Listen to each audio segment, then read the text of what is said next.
first transformation challenge. I hope that today was a good day for you. Sorry, I'm just saying that stream quality has been lowered because the internet connection is not fast enough, which is the same story we had last time. Just some technical things. I am sorry for those of you who tried to find the video last night and you were unable to find the video on when we were live streaming or in the replay. I tried to make the video as accessible as possible. I've moved it into the main network events. I have posted an article with an update of it, so you should now be able to see and access the video. Sorry, I've got my other laptop open, my laptop open, so that I can see what's happening. If you're with me, please won't you say hi, from within the tribe or from YouTube, doesn't matter. I'd love to connect with you, say hi, let me know where in the world you are. I would love that. Already we have more people than we had on last night, so that's great. We've obviously been able to resolve some of the issues that we were having. I'm just going to check that we are indeed live on here, but I'm pretty sure that we are because you're watching me, otherwise you wouldn't be live. Okay, so today we were talking about the foods that can sabotage your weight loss goals. And I know that there were a lot of responses coming from today's challenge. A lot of you were saying, firstly, that you have family in the house and there would be kind of murder in the house if you gave away all the junk food. And I get that. I also have kids of my own. So there would also be anarchy in the Polson household if I got rid of all the food. So I get that. What I do in that situation is that, especially if it's for my husband, I don't normally eat my kids' treats just because I don't really like them. But my husband and I have very similar tastes. So if he has something in the house that is not good for me, I generally ask him to take it out of my sight so that it doesn't trip me up, really. I'm just checking on the on the comments as I'm going. And then there were a lot of you who were saying, I just can't even bear the thought. Gluten wasn't such a big one. But the one that we did get a lot was we got a lot of things around dairy. I just can't even think about giving up dairy. Okay. So tonight we are going to talk through some of the strategies that or the things that you can look at for substitutes. I'm going to explain a lot of the science around why I'm making these recommendations. And then I'm going to reassure you that so many women have had a lot of success when doing following these recommendations. So we have Romy from Germany. Hi, Romy. Thank you so much for joining us. And we've got trusty Heidi. Heidi is our community manager. Hello, Heidi. And we've got Melissa. Hi, Melissa. So thanks for joining me. The first thing that we're going to talk about is good old dairy. Okay. Now, when I am talking about dairy, I'm not talking about eggs. That's a question that we get a lot. I'm talking about anything that comes from milk. Okay. So we're talking about cow's milk, goat's milk, sheep milk, anything that comes from an animal that is milk. That is what we are talking about. And the reason that there is a problem with dairy is that dairy has something in it called insulin growth factor 1.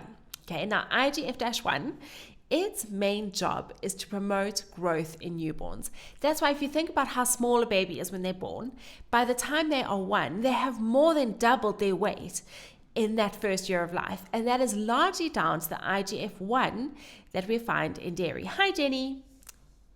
Hello, Priya. So Priya saying she's from India, but she lives in the UK. Hello, Tina from Slovenia. We've got a lot of Europeans on the call. That's unusual, but it makes sense because a lot of our Americans are still probably at work and our Australians are still sleeping. So welcome to all the Europeans and South Africans if you're still awake. So IGF-1's role is to promote growth. But now the problem with IGF-1 is that it also mimics insulin in our bodies. So remember last night we were talking about how insulin has this huge cascading effect. We tend to release too much insulin. We are prone to insulin resistance. That insulin then has a knock-on effect on our ovaries to produce too much testosterone.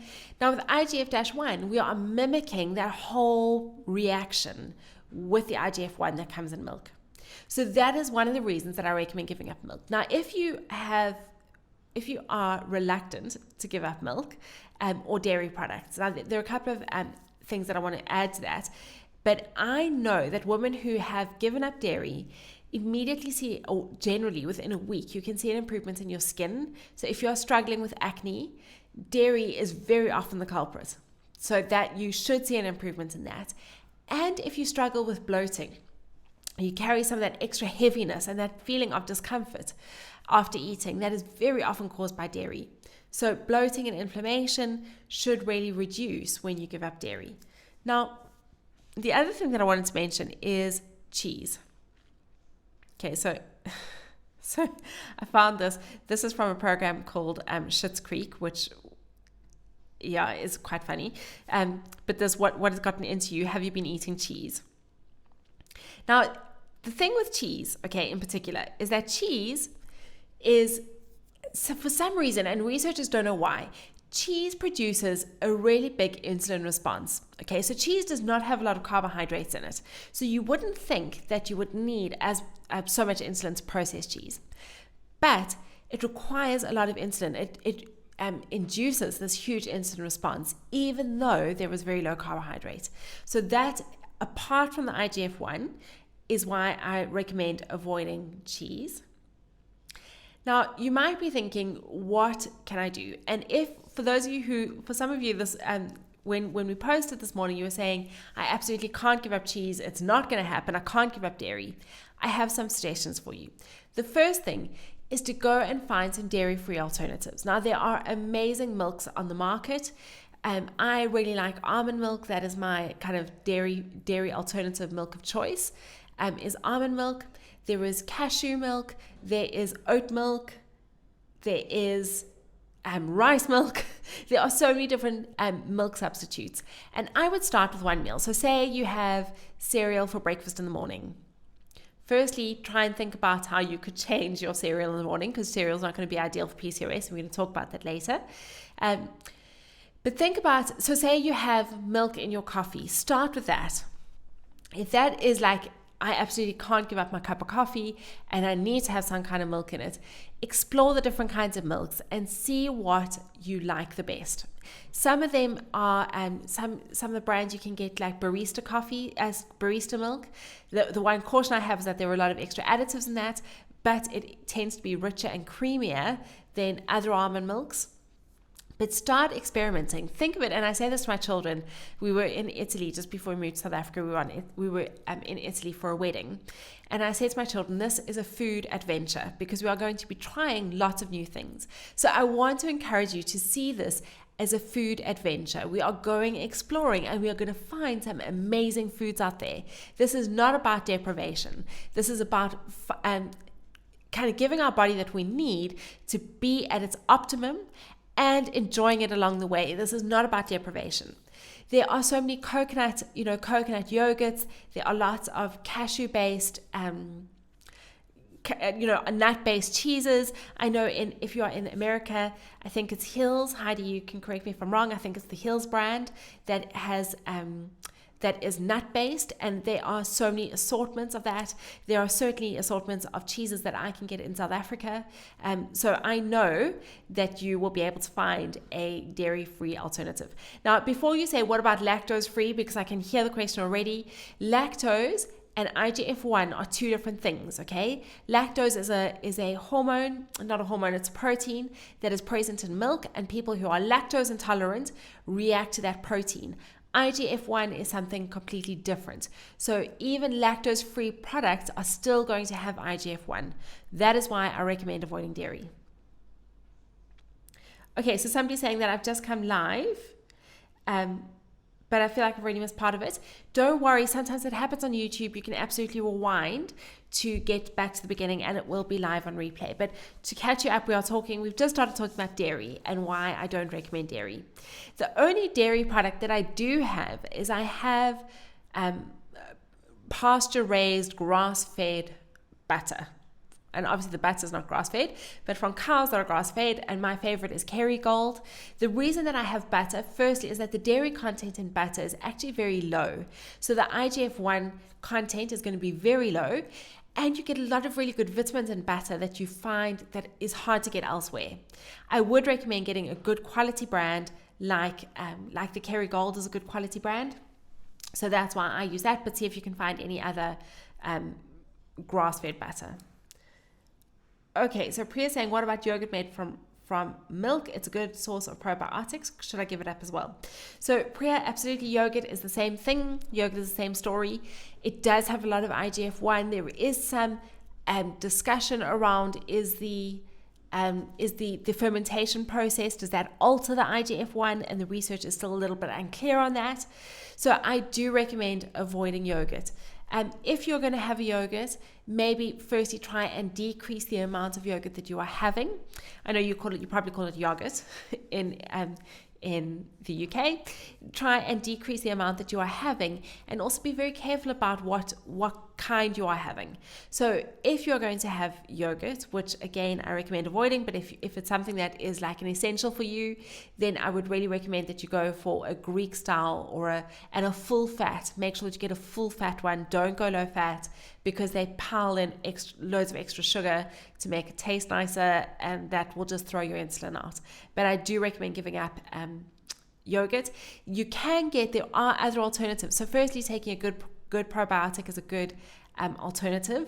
And the other thing is that you can get kefir or kombucha, which is naturally fermented drinks.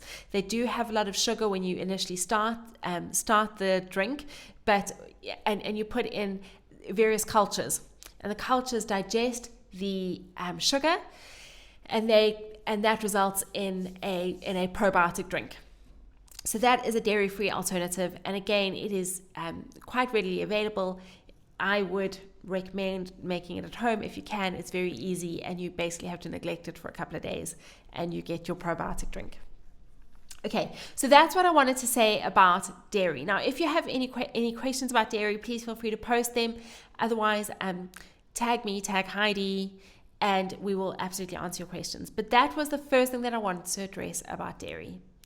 Now, I'm going to do a little thing at the end, reminding you not to panic, okay? I know I'm going to give you a lot of information. I don't want you to feel overwhelmed. We are taking this a step at a time.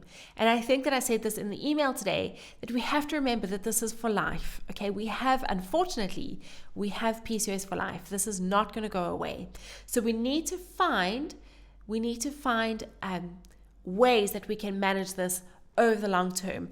Now, if making all of these changes cold turkey all at once, tomorrow you wake up and you decide that you're going to go gluten-free, dairy-free, you're going to cut out snacks, and you're never going to go to another fast food joint again, that is likely to completely overwhelm you and derail you. So feel free to take it slowly. Whatever changes you make are going to be positive, and hopefully you will see the results of those changes. So Tina's asking, which alternative milk make a foamy, creamy coffee like latte macchiato? I really miss it. Okay, so there is something that that can give you that, but I need to caution you that it is very high in calories. And as we are doing a weight loss challenge, obviously calories is something that we need to think about. We're going to talk more about calories tomorrow.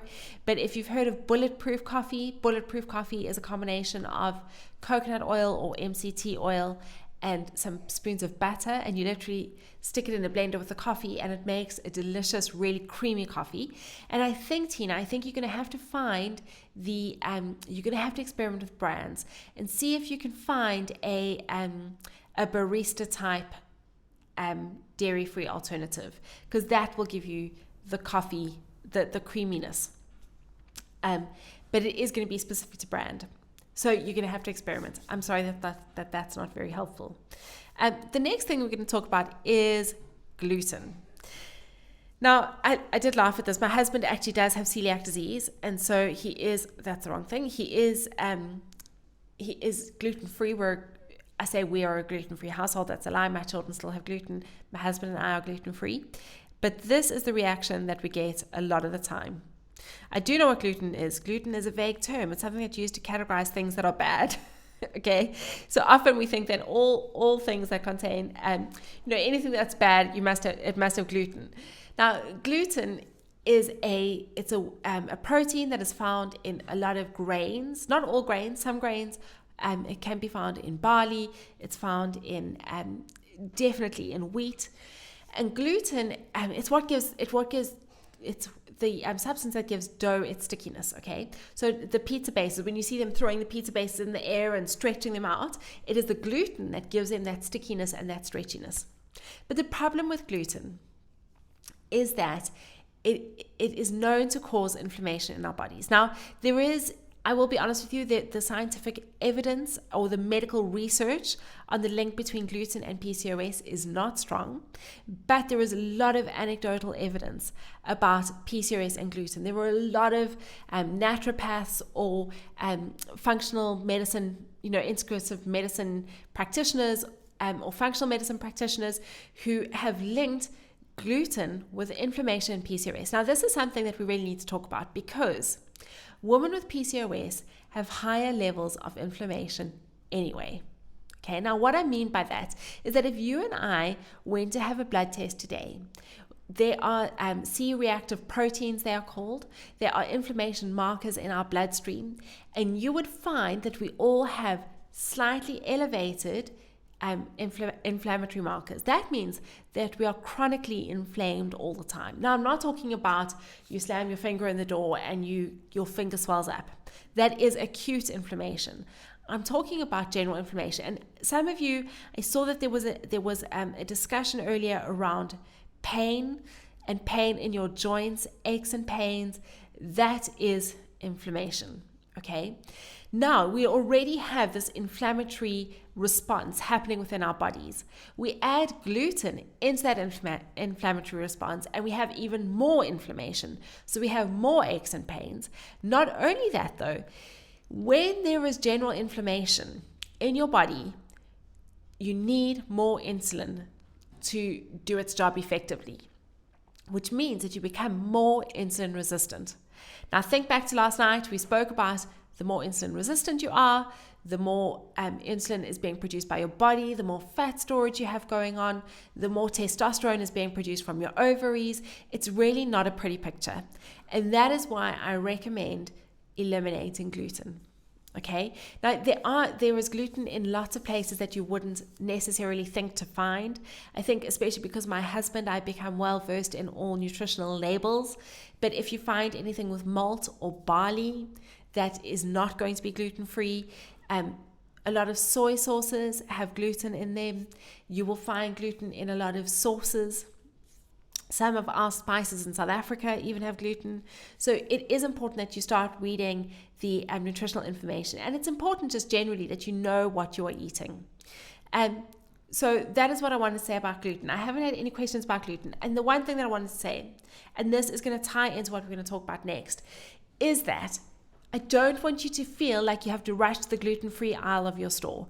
Firstly, you are going to spend a fortune because gluten-free products are very expensive. When I say very expensive, they are about twice the price of normal standard products. Okay. In South Africa, I can buy a loaf of bread for 13 Rand.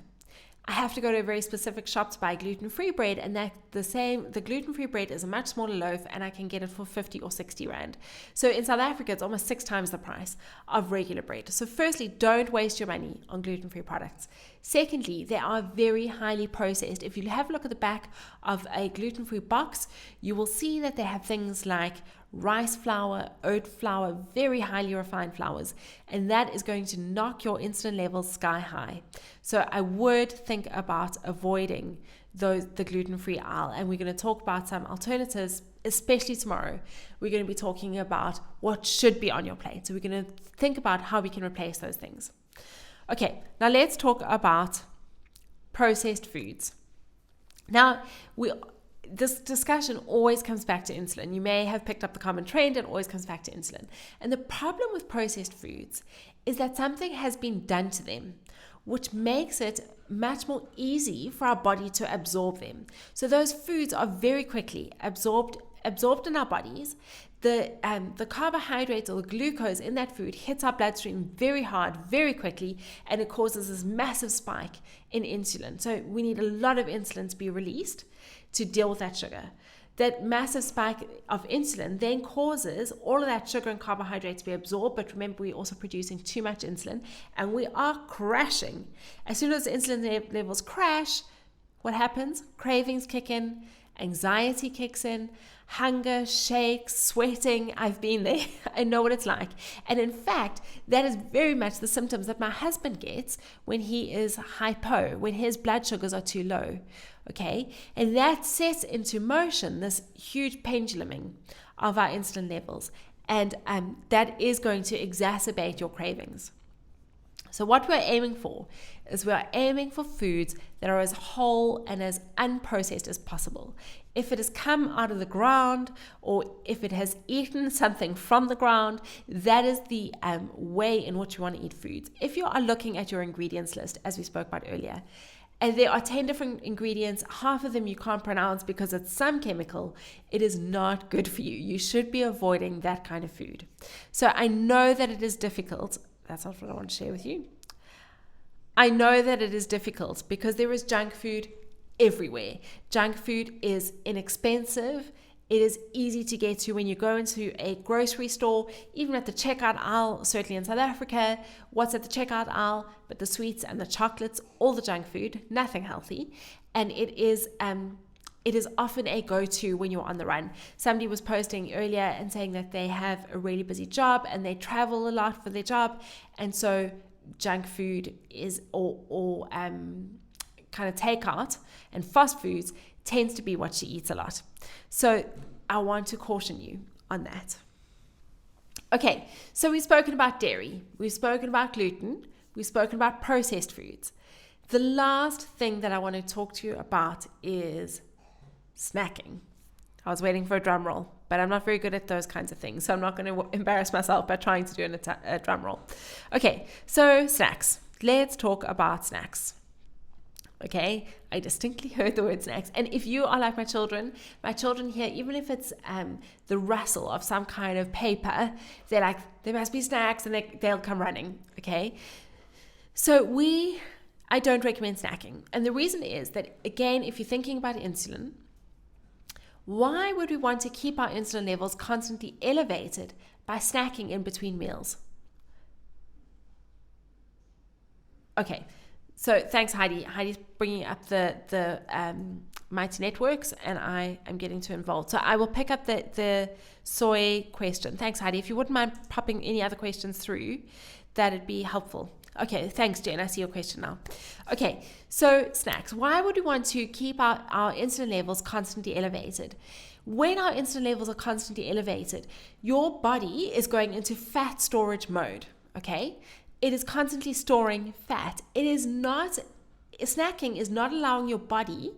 So the whole purpose, our body is very cleverly and carefully designed so that should we go without food for an extended period of time, or for even 4 or 5 days, we can go without food for 30 days at a time.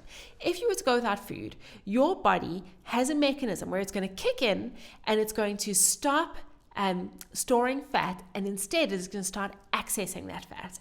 But that process only happens when there is no active insulin in your bloodstream. Now, snacking is going to prevent that process from happening. So let's say you ate at 8 o'clock in the morning and you then ate at 1 o'clock in the afternoon. There is a period of time where insulin will not be active in your body. And should you require glucose, your body is going to access the fat cells, okay? And that is a good thing. That is something that we want to do. We don't want to keep going, we don't want to keep storing fat. So that is why I recommend avoiding snacking. Now, I know that for many, many, many years, we were always told, have small meals, have 5 or 6 meals a day. That is generally not something that I would recommend. I would recommend that you have meals at set times and you avoid snacking. Now, another thing, just this is a little bit of a side thing, but I did an interview with Dr. Felice Gersh, who is an amazing board certified gynecologist, but she is also a functional or an integrative health practitioner. And Dr. Gersh has amazing knowledge on PCOS. She has PCOS herself. She has just written a book on PCOS. She is really wonderful. But she speaks a lot about gut health and the link between PCOS and gut health. And she speaks about getting a rhythm. So how kind of our gut marches to a rhythm. And if we are snacking all the time and eating at different times, it creates disorder in the rhythm of our gut health, and that can impact on our PCOS. So, moral of the story is no snacking, set meals, no snacking in between, because we don't want to keep those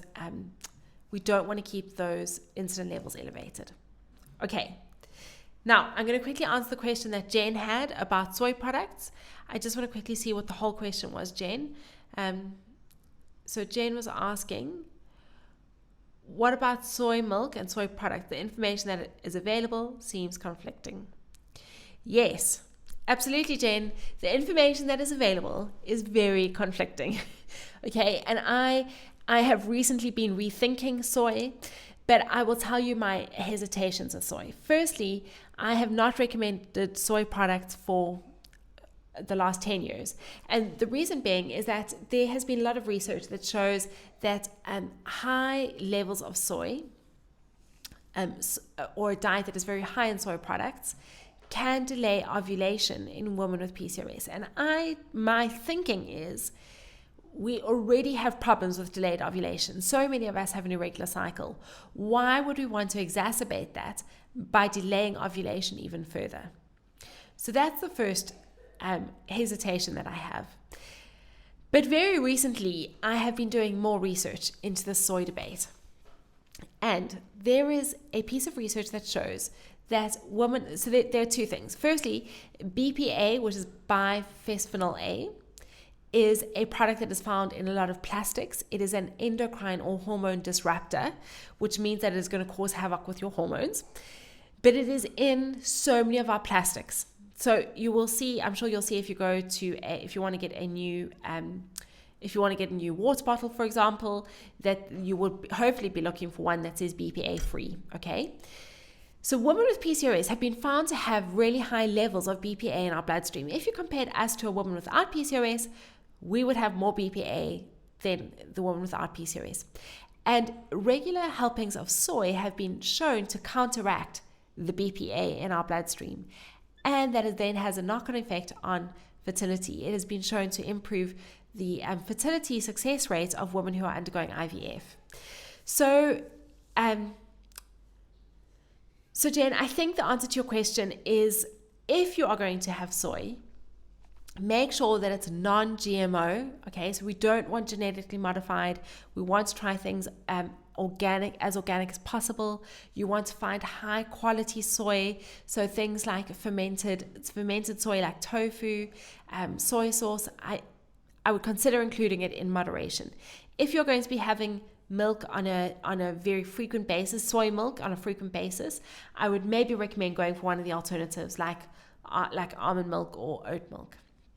But maybe have soy every once in a while in moderation. That's kind of my current stance on it. But as you are totally right, I see conflicting information about it all the time. So yeah, I would go in small amounts. I would have soy. Okay, so I'm just saying that there are some other comments coming through.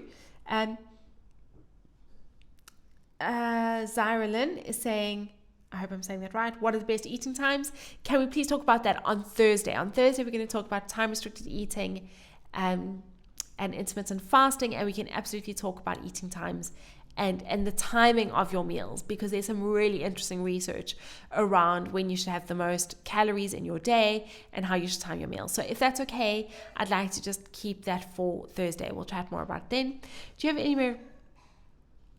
Okay, so Christina's saying, do you have any recommendations on the time intervals between meals, like space between meals and number of hours apart? So Christina, it's a very similar question to Zyralyn, and if it's okay, can we chat about that on Thursday, because we've got a whole session dedicated to that. Well, not just that, but around the timing of your meals. Okay, so Heidi's just posted that one as well. Okay, so I think that's all I wanted to say, but that's not all I wanted to say. That is kind of the heavy stuff. Now, I know that you're feeling, or you may be feeling like, I can't do this. This is just too much to ask. It's never going to happen. And I want to encourage you, like I did earlier, to please take it slowly. You don't have to go all gung-ho on this. I think that if you can say, my motto at the moment, I have two mottos. Firstly, just show up. Okay, so I'm just showing up in terms of, mainly in terms of my business. I show up all the time with my children. Well, I like to think I show up all the time with my children, but certainly in terms of the business, it's just show up. Just show up. You might be thinking, I've fallen off the bandwagon and I just can't do this. Just show up. Just do the best that you can in this very moment with what you have before you, okay? My second kind of motto at the moment is just do 1% better than yesterday. So I'm not asking you to make all these changes right now. That's not what this is about. It's about a lifestyle change. So do 1% better than you did yesterday. We want to make sure that this is sustainable. And I know that as you start to make these dietary changes, and I've seen it with literally thousands of women, even this week when I was sending out some of the emails to encourage people to sign up for the challenge, I was getting emails from women saying, I've gone through multiple rounds of IVF and nothing has worked, and then I made the dietary changes and it worked. I had somebody coming saying that from the last challenge they lost 10 pounds, and I know that 10 pounds is just 10 pounds, but 10 pounds is good. I would be grateful to lose 10 pounds. I shared I wonder if I can share it with you now. If I can find it, I'm on my husband's computer. I can't. There is a photo that I have of a woman on Facebook who did the challenge in January last year. She did the challenge for a week, and after that, she has lost a significant amount of weight because she put these strategies into place. Okay, so I know that as you start implementing these things, you will start feeling better. Okay, you will start to see changes, and that helps with the motivation to keep on going. So take it slow. If you mess up today, so say I go out and I have a bar of chocolate. Tomorrow, it doesn't give me any excuse to go and have whatever I want. You can come back and say, I'm going to do 1% better than yesterday. Just show up for yourself, okay? This is kind of, I want to say you owe it to yourself. You are important. You are worthy. It is important that we show up for ourselves. So often we show up for our husbands or our jobs or our children. This is a time where you say, I'm going to show up for myself and I'm going to put in the work because I know that I'm going to see the results. Okay, that's all that I want to talk about tonight. We've been going for a little over half an hour, so I'm going to start wrapping things up. This is going to be available on replay, so if you've missed it, like I can see somebody saying that you missed the beginning of the stream, I'm going to upload it now on replay, so you can go ahead and watch on replay. Tomorrow, we are going to be talking about, we've spoken about a lot about what we shouldn't be eating. Tomorrow, we are going to be talking a lot about what we should be eating. A lot of the things, so what is on your PCOS changes? What is on your PCOS place? I was suddenly reading Melissa's comments about small changes will give big results. Absolutely. It's about, and I saw something that I'm going to post as well. It was from a gym down the road from me, but it said something about just being consistent. It's the consistency in showing up in the little things that will give us the big results. So tomorrow we're going to talk about what's on your plate. We're going to talk about some of the macros. If you may have questions about the keto diet, we are going to be talking about that. We're going to be talking about how much protein you should have, how much carb you should have, how much fat you should have. We're going to be talking about calories. So that is what tomorrow's day is going to look like. And again, we will be doing the call, this live call, same time, same place tomorrow night. So everybody, if you have any other questions that I haven't addressed in this video or that you haven't had the answer to, please feel free to post it in the tribe. Heidi and I will absolutely be getting back to you. Okay, so thank you so much everybody for joining me. I really appreciate you taking your time this evening or this afternoon or tomorrow morning, wherever you are, and I will touch base with you again tomorrow night. Thanks everybody. Bye.